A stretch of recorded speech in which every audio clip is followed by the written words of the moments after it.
I have my team scrape up the top 10 questions we've been getting about business funding.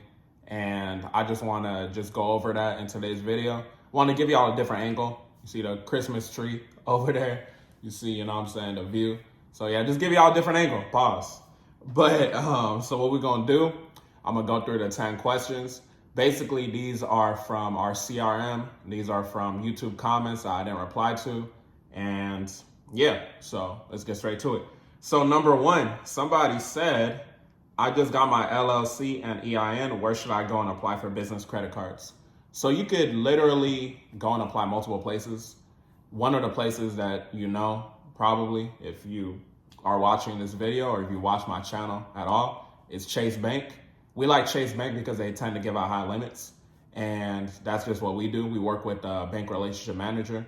If you're watching this and you don't know what a bank relationship manager is, it's basically a rep that works within the bank, and they usually work with underwriting. So usually you get like higher limits, you know what I'm saying? So just keep that in mind. And I would go there especially if you have a bank relationship manager. But if you don't, I mean, you can still technically go there, but a different place you can go to is Citizens Bank. Citizens is not available everywhere, but Citizens Bank is one of them. And really just like, if you're doing it for yourself, or you're doing it for a client, I would say just look at your current relationships, right? Do you have maybe Federal Credit Union? Do you have whatever local credit union you have at your place, right? So try not to make it too deep. Just go forth and do what you see based off of like literally look at your credit report. What current relationships do I have? You can also do Amex, you know what I'm saying? So it's a lot of different places you can go to. It's just that with our company, when we're getting people funded, we like Chase because of obviously the high limits, but we also prioritize their current relationships. So current relationships is powerful as well. Number two, someone said, I just got new accounts on my personal side within the last month. How long should I wait before applying again for business funding? So technically you can like wait 90 days, 3 months, and then go ahead and apply. But we like to recommend 3 to 6 months before you go ahead and apply for more funding. One thing I'll say too, we do have a funding community, capped funding community. So because I know like what I've been able to make through funding, what my students have been able to make through funding, this is obviously an investment has to be made to get in there. And at the time I'm recording this, it could be different by the time you're watching it, but at the time I'm recording this, the investment is only a one-time investment of $2,000. You get in the funding community, you get access to stuff, right? If you go get someone funded only $20,000, you charge 10%, you made your investment back. You know what I'm saying? So I fully know that the $2,000 is underpriced, but it's just a way for you to get, your skin in the game, right? So if you want to get tapped into our funding community, the reason why I'm mentioning it is because in the community, I give y'all my personal funding sequence, like literally with my data points and everything that got me $70,000 in personal funding.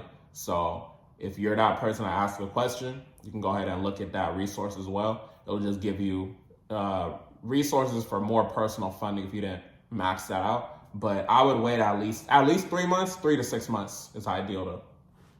So that's number two. Number three, somebody said, I'm trying to move my thing over. It'd be slipping.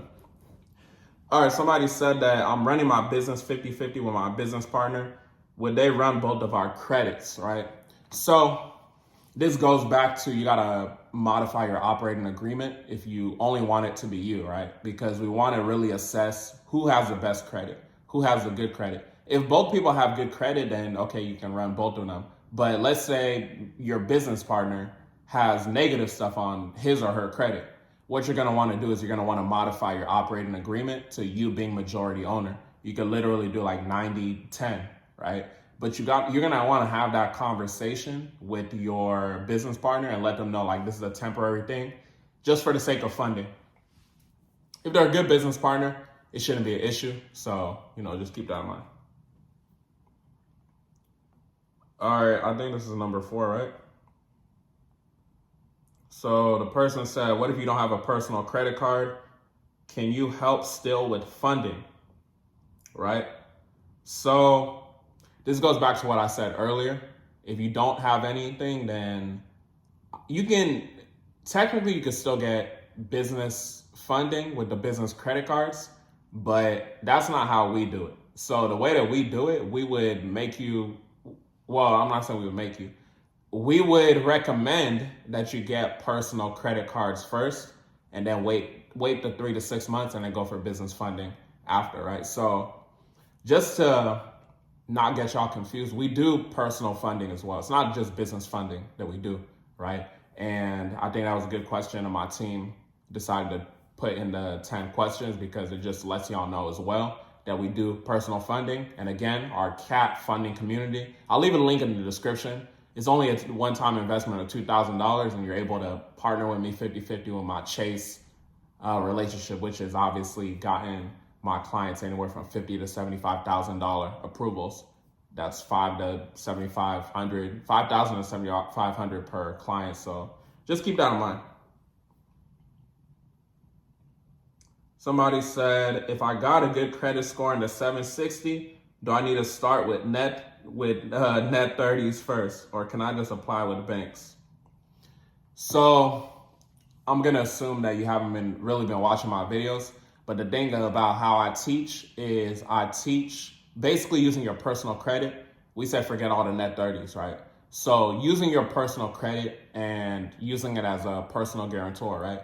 And if you don't know what that means, that basically means that you're basically co-signing your business and saying that I have this good credit, I'm co-signing the business and taking liability if something were to happen, essentially, right? So we don't deal with net 30s when we're going, getting funding for our clients. We're operating off of the fact that they have good personal credit.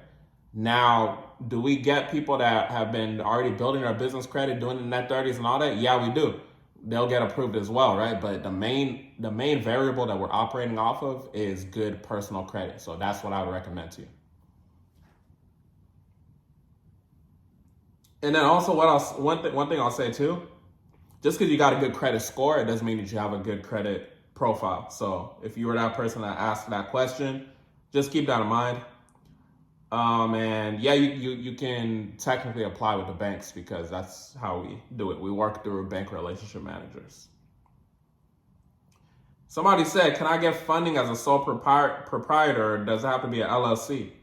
So what I'll let you know is I literally had this conversation with my BRM, I want to say maybe a week or two ago. I'm kind of tired. It's like late, so I'm trying to remember.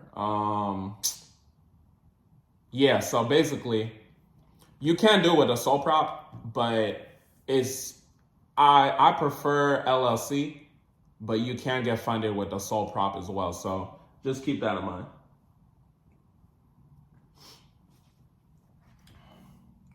One thing I'll say too before I get to the next one, I don't know if y'all know, but I'm a tea connoisseur, which means I like drinking tea and all that. There's this one bedtime tea.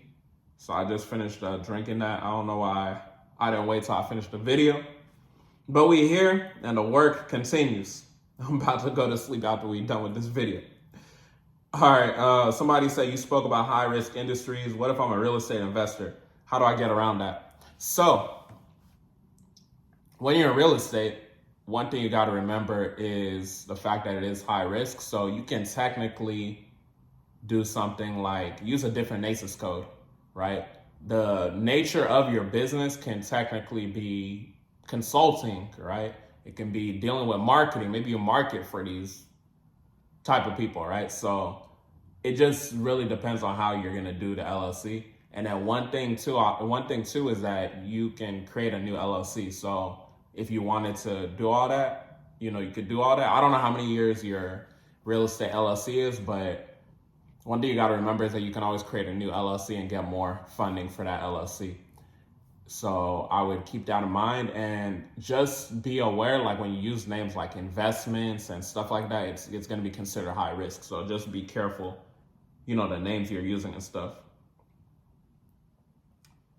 What does personal credit need to be and utilization? I don't know. Okay, I think they're asking what personal credit do you need to have and what does the utilization need to be?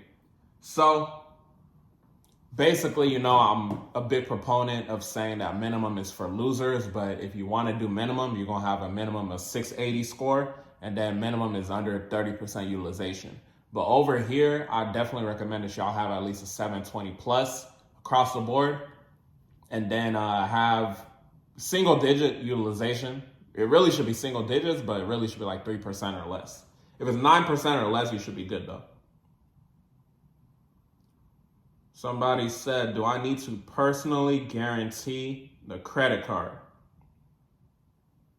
I think they're asking about the business credit card. So pretty much all the banks are gonna have you PG, business credit card, and you're gonna have to, focus on having good personal credit. Unless you're in a situation where it's like corporate credit, I mean, at that point you gotta be making at least $4 million a year in your business. So pretty much the answer is yes, is you're gonna have to personally guarantee it. This is why I always tell people it's the wrong mindset to try to run away from your personal credit. Focus on making sure your personal credit is in the right shape, and then just operate with applying with confidence. So focus on making sure your personal credit is good.